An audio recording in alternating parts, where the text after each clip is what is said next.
Hello and welcome back to the 18th episode of Greek Space. Wow. Um, this week we are talking about something a little bit different. Instead of doing one big dive into one specific god, I am finally talking about the heroes. But I'm going to talk about drugs and alcohol in the Odyssey, as one does.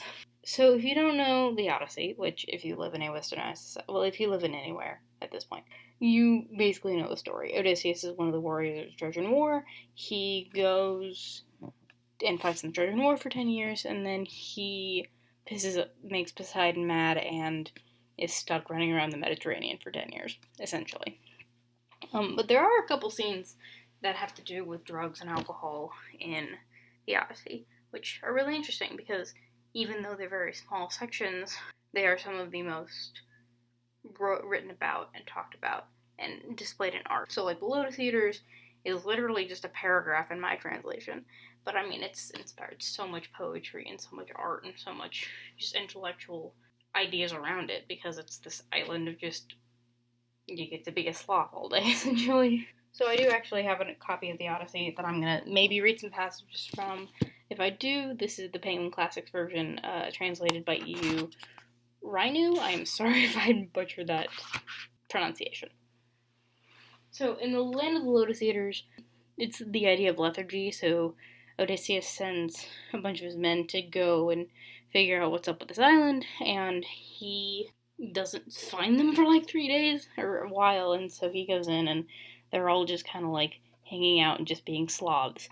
And in some instances, and they are feasting and dining and drinking, obviously. But if you look at kind of some of the way, it's not an explicit drug that they're taking, at least not explicitly said that something was put into the food.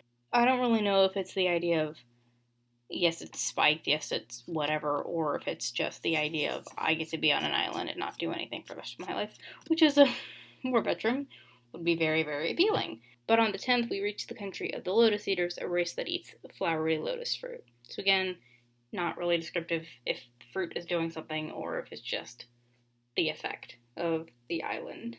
Yeah, so Odysseus literally has to tie them up and drag them back to the ship. Some variations of the myth and the retellings of this myth do initially put some sort of food as the culprit. So in the Percy Jackson movie, which I will never compare anything positively to, but it's a good example, when Percy, Annabeth, and Grover are in the Lotus Casino, they eat this food cookie thing and then immediately, like, start seeing weird colors and stuff. So that's an explicit use of the food as a drug kind of thing.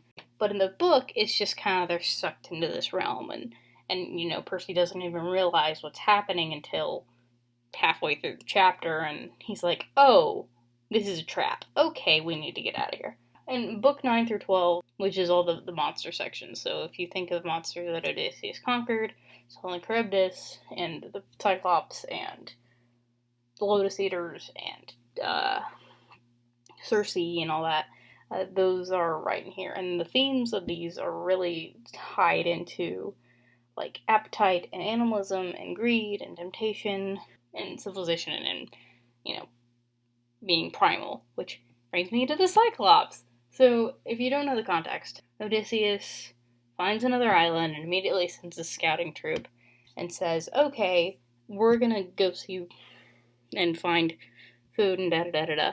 And what they don't know is there's this giant man-eating Cyclops on the island who is very happy to have a bunch of tired sailors in his cave. And so the Cyclops shuts the door to the cave, shuts the entrance to the cave, and Odysseus has to figure out a way to escape without killing him. And so, naturally, they get the Cyclops drunk.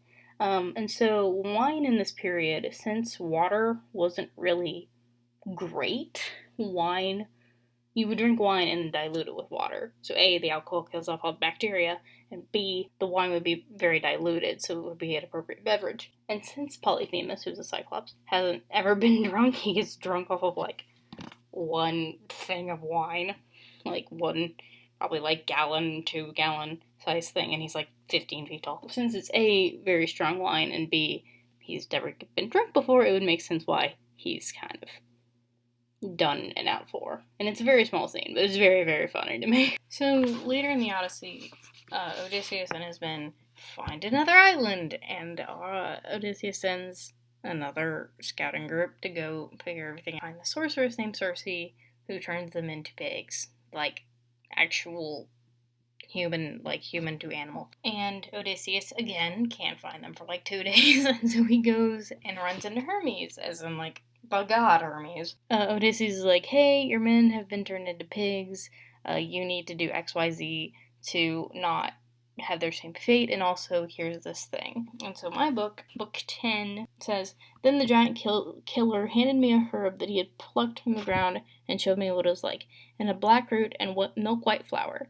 The gods called it moly, and it's a dangerous plant for mortal men to dig up, but the gods, after all, can do anything. So this protects him from the spells of Circe, and he spends like a year and a half with her. But since it's a gift from Hermes, and obviously the text says it's, pretty close to godliness, so obviously it's something far beyond what mortals can reach, and it's more connected to godliness. And the only reason I mainly focused on the Odyssey, which I'll probably do a big 15-part episode series on, is I couldn't think of any other drug kind of stuff in other or in Greek mythology at least. I thought a little bit about Psyche, and when she opens the box from Persephone, she falls pretty much spell Snow White kind of thing. And that's not really a drug, and I would recommend you watch Clash of the Gods. They have specific Odysseus episodes. The first one